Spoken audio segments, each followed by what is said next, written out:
our pre-kickoff meeting, for our hackathon that will be taking place next week. We have about 4 days before the fun begins, but we want to give you some information to help you prepare for that day. Here on the first screen, we want to make sure, if you haven't already, make sure that you have signed up for the Slack channel. I've sent out some invitation emails for that.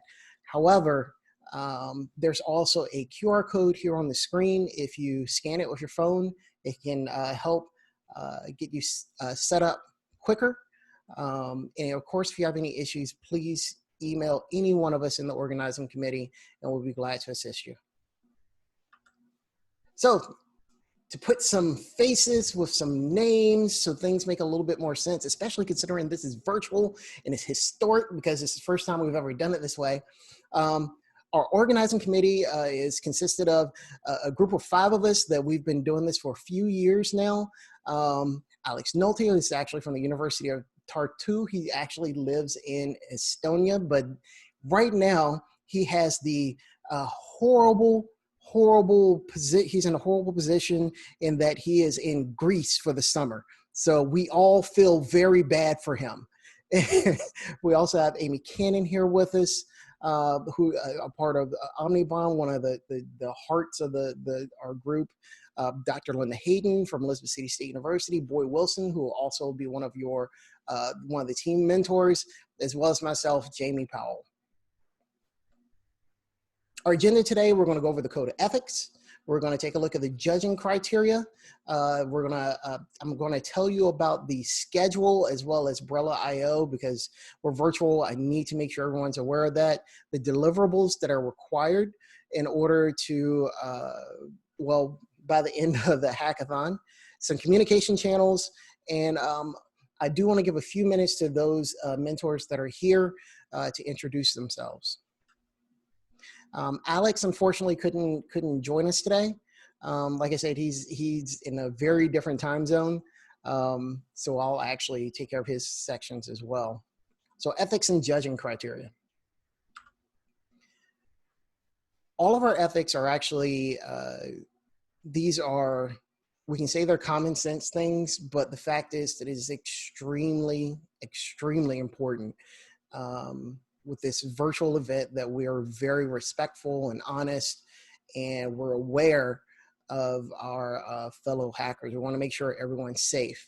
The full ethics code is listed on the Science Gateways page. The link is there. It's a QR code, as well as it's on our HackHPC.org site, so that you can take a look at it. If any issues arise, please feel free to contact any one of us on the organizing committee or your mentor to let us know so that we can take care of it. We want to make sure everyone knows that everyone's welcome here. We have different genders, different cultural backgrounds and things like that, and we welcome you all. And no one should make anyone else feel excluded based upon any divisions, including a level of a skill level. We have a zero tolerance when it comes to harassment. With this being a virtual event, that means that the people we're talking to, even though it's online, we're basically in your house virtually. We're in your space.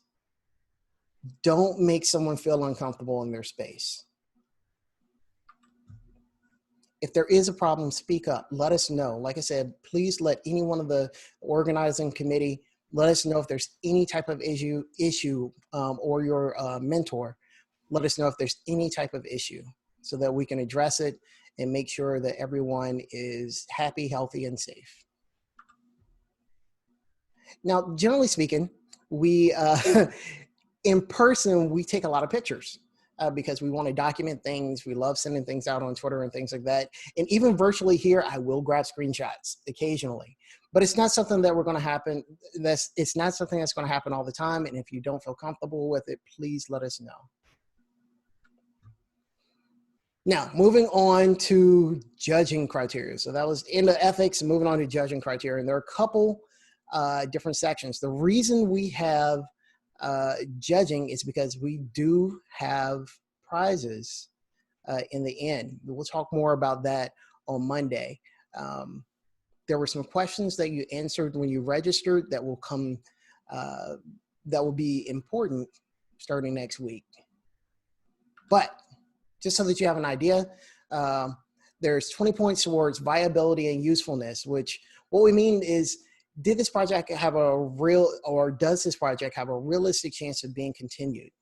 In other words, does it just exist in this hackathon, or are there fingers into other areas where it can extend? The UI and UX polish is what we mean is the users that utilize whatever you produce. Is it good? Is it nice? Is it polished? Is it easy to use? And of course, we add an additional 10 points for that. The reason we do only 10 points for the UI and polish is because of the constrained period of time. UI and polish sometimes falls to the wayside next to function, and that's understandable. So that's why we don't give it as many points as some of the other areas. Technical complexity. How technically impressive was the hack? Was the technical problem the team tackled difficult? So if someone takes on a more difficult problem, we want to ensure that that problem is awarded by points. And of course, that's 20 points there. Presentation itself. The presentation, we want to make sure that you did make a presentation, that the presentation makes sense, makes logical sense, and that any questions that you asked, you answered during the presentation itself. We have 10 points for that as well. This is more of a soft skill check. We want to make sure that you're able to communicate what your product does and how you got there. Lastly, did you complete the challenge? Did you set a goal in the beginning and at the end actually accomplish that goal? And so we want to make sure that we gave points for that as well, and 20 points for that. Schedule. Now, I want to ensure that everyone knows with virtual events, it's a little bit more difficult to make sure everyone knows what's going on. Many of you are actually returning hackers, which I'm really glad to see you. And in person, they know that quite often we're running around making sure everyone's okay. We use Slack and things like that, but when we're in person, we have the ability to ensure that everyone knows what's going on. Virtually, you can get lost. So we've gone through a lot of trouble to ensure that there is a schedule that everyone can view. Of course, the link is here, but our primary site, hack.hpc.org, in the upper right-hand corner, there's a GitHub link. If you click on that, there is a targeted site specifically for this event, and that's what this link and QR code point to. So just to take a brief view of the schedule, the big thing you'll notice is on Monday and Tuesday, we have 2 check-ins. Now, those of you that this is their first hackathon, the purpose of check-ins are to ensure that it gives you 2 moments of time during the day that you as a team and including your mentor can get together, ensure that you're on the right track, make sure there aren't any issues, and plan future goals for the next check-in. So it's a way to have points in time where you stop, analyze, adjust, and plan for the future. So they're there. You'll notice that there are some prizes. For instance, you notice that there is a prize at the kickoff meeting for active hacking pictures. Now, I'm going to say this is completely up to you. Because you all are here at this meeting, there's some of you that aren't. You're going to get a little bit of a tip here. If you decide to do something this weekend, between now and Monday, that shows you actively hacking or working on a project in whatever way you choose, and I will say if it makes me laugh, all the better, and you post it to the Twitter account, so CloudHackHPC, or the Slack channel. Well, like I said, it gives you a couple more days, a little bit of a bump for joining this meeting. But having said that, once we get through Monday and Tuesday, as you see, we have the times from East Coast to Pacific time. Make sure you select accordingly. On Wednesday, we will have our final presentations at 5 p.m. Central. I'm in Central time. So that's 6 o'clock Eastern, 3 p.m. Pacific. By final presentations, what that means is each team will have a set of slides that they will have produced, and the team will present their project virtually. If you're able to have a demo, you can, of course, demo it as well. All right, did I have hear someone with a question? Yes. All right. Can you hear me? Yes. Okay. So there are sessions going on, right? Some technical sessions going on during these times. Yes. And so, for example, 3 p.m. Wednesday, 29th, I think I'm giving a talk. Okay. In another technical session. So, I mean, of course, it can go, presentations can go independently, I guess, but they don't need probably me there.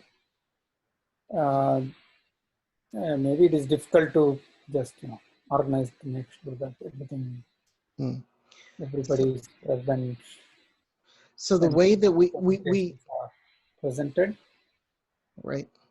So what has, unfortunately, because, well, it's not unfortunately, it's kind of a par for the course with any of the, with us working with the conference, there's always things going on. What we can do specifically for you, Sudhakar, because I know you're doing tutorials, we can have your team be one of the last teams to present so that hopefully you will be there. And that actually does bring up another point. As you can see, there's a lot of times where the majority of the day, you're picking your day. All of you all are being registered for the conference as well. If you want to attend a conference session, that's why we register you for the conference, so that you can attend those sessions as well. We allow a lot of flex in the schedule so that you can do what you need to do. Unfortunately, the final presentations are something that's actually being listed on the main program as well. So that is something that we cannot adjust. However, if you do have an extenuating concern, as Sudhakar does, we can adjust your team's time to try to make sure we align everything as much as possible. Yeah, I need to check whether it is 3:15 p.m. Eastern time or Pacific time. See, this timing is always a little bit confusing. Exactly. If I believe all of the tutorial sessions, well, I'll let you check because everyone's schedule is different. Check. Yeah, don't worry about that. Not a problem. One other thing you're going to notice there that we have open, and for people who have been a part of the hackathon before, some of you all are going to smile, some of you all are going to grimace, but our People's Choice Award will open after the final presentations. What this means is you can tell your friends and family, those that have joined the session, those that have viewed the video online, that they can then go online and vote for your team. And there is an associated prize that comes along with that. And Thursday, we'll have a really quick session where we say thank you to everyone. We tell everybody who won in order, as well as we tell everyone who won the People's Choice Awards. All right. Now, this slide is extremely important. Jamie. Yes. Just to let you know, there was some confusion with your email that went out. It said 11 Central Time. 11 Central Time? Let me back up here.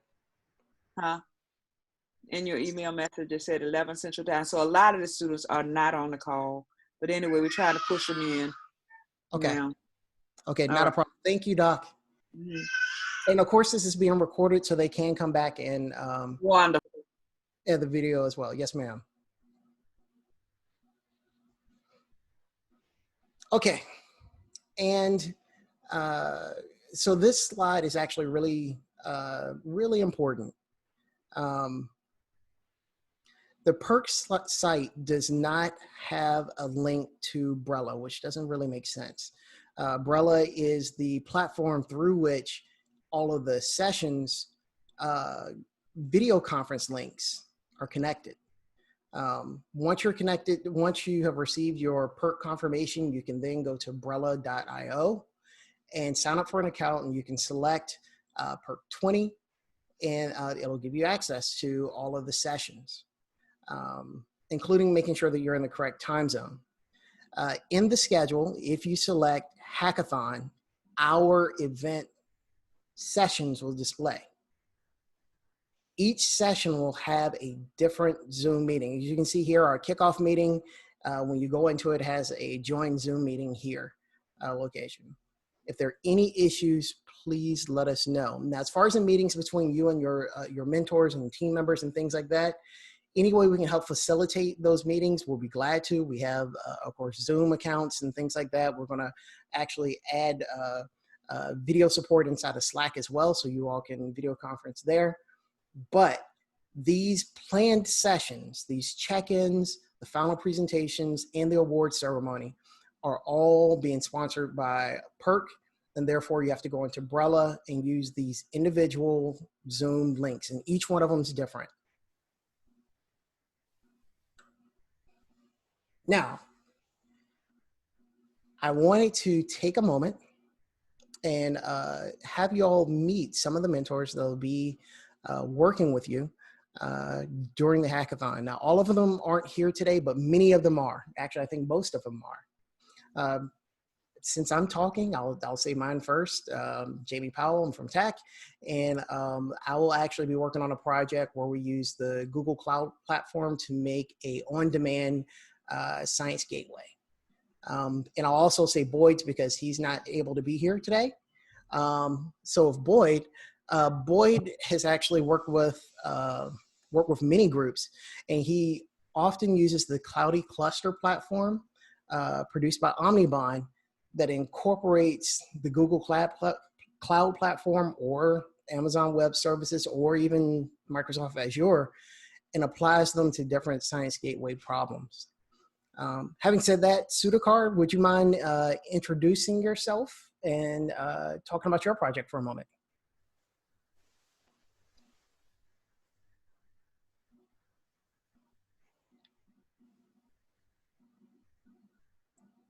Oh, Sudhakar, if you're talking, we can't hear you. I think you may be muted. Oh, I was muted, sorry. Yeah, I was saying, I have a slide. Can I okay. get it? All right, I'm going to stop my share. And let's make sure that others can share. Post disabled. Can you enable me? Yes, we can hear you. We can't see your slide right now. No, you have to enable me to share my screen. Okay. Oh, there we go. All participants. Now you all can share. Okay. All right. Let me quickly go to the PowerPoint. Share. So are you seeing my PowerPoint? Yes. Let me make it presentation mode. Perfect. Okay. So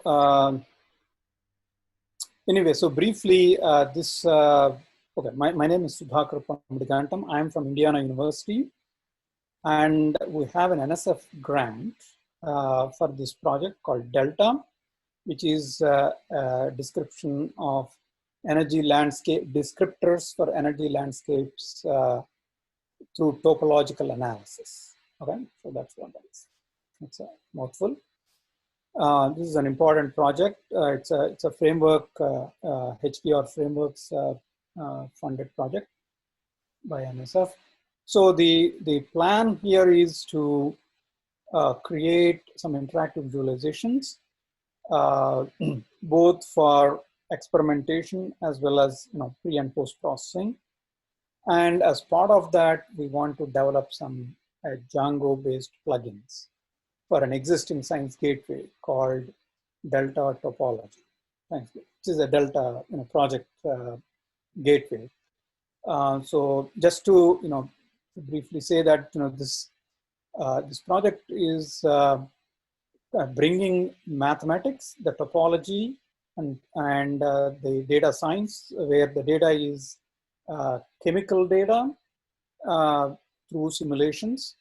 And we want to bring these together to provide a way for topological analysis of chemical simulation data.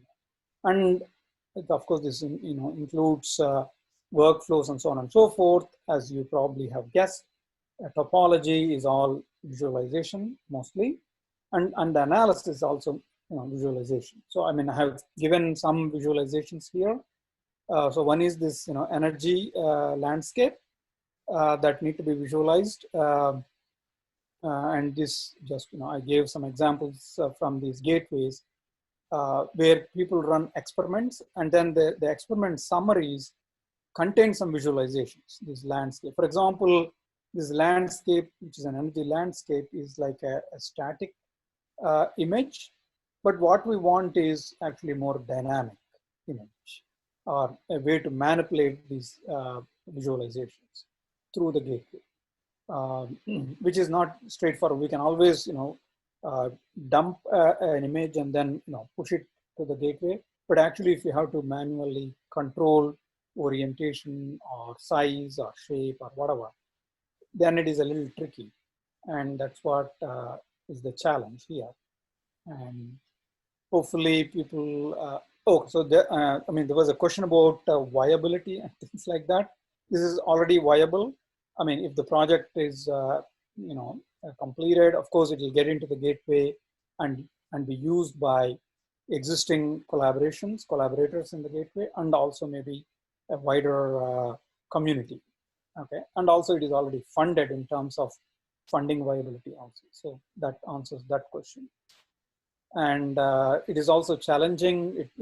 People will have an opportunity to learn about Django Web Framework. So Django is again a Python. Somehow some of my pictures didn't come through here. I don't know why, but anyway, so it's that. It's not all white space, right? I mean, I don't know. I'm seeing a lot of white space here, but I had another picture there that talked about actually the Django framework itself, but somehow you cannot see it. Okay, so yeah, so there is, I think, visualization is always fun. A lot of pictures to make and colorful and so on and so forth. And maybe I'll shut here and stop talking. Thanks. If you have any questions, just let me know. Thank you very much, Shikan. And our next set of mentors on our list is actually Junyi. And there's a possibility that there's going to be a partnership between either the two mentors or two mentors and two groups, it's going to be a little bit interesting. So actually Brandy Kurtz and Junyi Cha. So Junyi, I know you have a slide. Would you like me to present it, or do you want to? Well, if you want to go ahead and hit the share button, that'd be great. Let me just open this up there, sir. There we go. And let me share that. I don't know why I'm doing the pyramid of evil here. It's just your naturally comfortable position. Hi, everybody. My name is Junyi Chua, and I am a software developer over at the Texas Advanced Computing Center. One of my projects is a COVID-19 portal where we publish daily predictions on things like mortality and hospital capacity.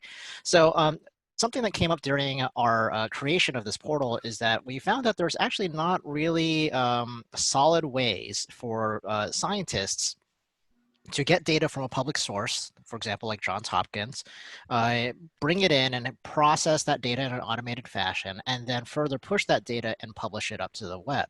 Like all of the things that we do right now can be extremely manual, but they're very tedious, they're not repeatable, and I think those things can be done a lot better. So my project is that I'd like to see a group that picks a data set that they're interested in and come up with a way to automatically bring in this data, possibly off the web, for a public data source, show how to engineer a process that performs some type of computation on it, and then publishes that data directly to the web. And one of the tools that we are using is Plotly Dash. It's very popular, and it generates interactive visualizations for people who are only familiar with Python. So there's not really a necessity for web programming in the sense of JavaScript, HTML, that type of thing, and Dash takes care of those things for you. So I'm really excited to work with people, and my partner in crime is going to be Brandy, and maybe she'd like to say a few words? I guess not. You covered it well. I'll get my face too. Hey guys, so yeah, I'm Brandy. I also work here at TAC, and I work closely with Junyi on a few projects, and one of them that we've kind of been working on is something similar to this, where we're trying to access some public data in the form of tweets and like that is related to COVID, and build kind of a visualization of, you know, different, I guess like graphs and whatnot of that data. So that's why Junyi and I were kind of talking, thinking maybe we could double team this because our, you know, ideas were really similar on this. So yeah, also looking forward to it. All right. Thank you very much, Junyi and Brandy. And next on my list is actually one of my co-instructors at TAC and University of Texas, Charlie. All right. Hey, guys. All right, there I am. So I don't have a slide for our project, but it actually goes hand in hand with everybody else's project so far as well. Data visualization is huge right now, and data curation is huge right now. I'm on a project. So first off, I'm Charlie Day. I also work at TAC. I'm the Director of Professional Development and Training there, which means in a nutshell is I teach people how to use our systems and how to get to their science faster. So one thing that we're on the subject of getting to the science faster, a lot of scientists want to be able to curate their data and visualize their data in a nice, easy fashion without having to learn a bunch of different libraries in Python. So what we'd like to do is, using Python and Jupyter Notebooks, is create a series of widgets that can be used to import data, select which fields of the data you'd like to plot, select what ranges or if any filters you want to put in there, and then what type of graph that's going to generate, either be, you know, like a scatter plot or a bar graph or a pie chart, whatever. So you essentially, it's a series of choices that the user would make and be able to visualize their data at the very end. This is for a project called Design Safe. Design Safe is a natural hazards research cyber infrastructure that actually a lot of the other taxsters who are also mentors are actually on that project as well. And so, yeah, we're trying to make it easier for scientists to visualize their data. That's pretty much in a nutshell. There's going to be a lot of use from this kind of tool because there is a few thousand people that use Design Safe on a daily basis. All right. Thanks, Charlie. Last but not least, we have Chris. Chris, did you want to say hello? Yeah, I can actually share my screen too. How you guys doing? My name is Chris Landclose. I'm from Mississippi Valley State University. I don't have a specific Ooh, did I turn off my thing? I don't have a specific project, but I'm going to be just supporting you guys and whatever you guys need. If you guys come up with your own project, which I think that's a possibility, I can easily assist with you guys with that. So I'm going to be kind of available all the time. I think I have less responsibility than all the other mentors, so you can. I might be the person to respond the fastest if I know the answer. Maybe you may be the most in demand. Yeah, maybe. Yes, and that actually does bring up a very good point. In the invitation, especially for our alumni hackers, there is a possibility for you to create your own project, or even some of you may even wish to become a mentor of your own group. And of course, we'd still support you if you did that. If that is so, please, by all means, reach out and let us know, so that on Monday, we can make sure that people know that that's what you're doing. All right, so having said that, let's go ahead and move forward. So, the fun part. deliverables. Now this, I need to ensure that everyone is very clear about what's expected of you. So on Wednesday at 7/29, July 29th, by 6 p.m. Eastern, 5 p.m. Central, 3 o'clock p.m. Pacific, we're going to have final presentations.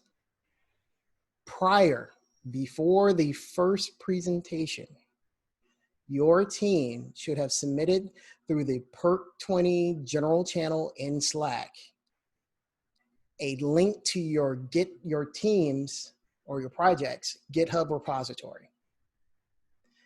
In that repository, you should of course have any source code that you've used. Please comment your source code. You should have a PDF of the presentation that you've created. In that presentation, there should be both your team members with pictures of your team members and the GitHub link inside of your presentation. And we also want you to modify your readme.md. So for those that have used GitHub before, that's the initial document in markup language that describes what your project is doing. So those items need to be in GitHub, and that GitHub link needs to be posted in the PEARC20 channel before the first presentation on Wednesday. And what I'll do is, as we're going through presentations, when I get to your team, I will actually take a look and make sure that we have that information, make sure that we have the source code and the PDF, and that your presentation actually has the team members' names and the GitHub link, and that your description has been updated. And when I introduce you, if those conditions have not been met, I will inform the judges at that point that there is an automatic 20-point deduction. That's a pretty severe deduction. So I would recommend when you create your groups on Monday that you select someone to be in charge of that. And of course, I'll put out reminders for you all as well. Other available resources, because this weekend's coming up and you can start to kind of picture what you're going to do for your project. I want to let you know you will have access to Google Compute Platform credits. Thanks to Google, they've donated 1,500 credits to us, as well as access to Cloudy Cluster access. So one more time, I always say things three times to make sure people remember it. Wednesday, 7/29, before the first project, before the first presentation at 6 o'clock Eastern, 5 o'clock Central, 3 o'clock Pacific, your GitHub link with the deliverables listed below, including your presentation, needs to be posted in the PEARC20 general channel in our Cloudy Hack, or Cloud HPC Hack Slack channel. Okay. Communication channels, the communication channels that we're going to assist you with, of course, is the Cloud HPC Hack .slack. I have a QR code there that you can scan. It's also on the first slide.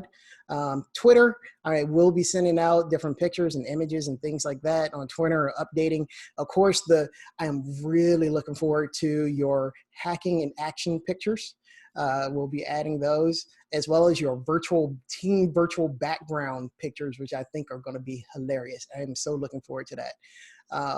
And our main website, HackHPC.org, has links to everything. And now I'll open the floor up to any questions or concerns that you may have. Prior to me doing that, I'm going to go ahead and stop recording, and then we'll answer those questions.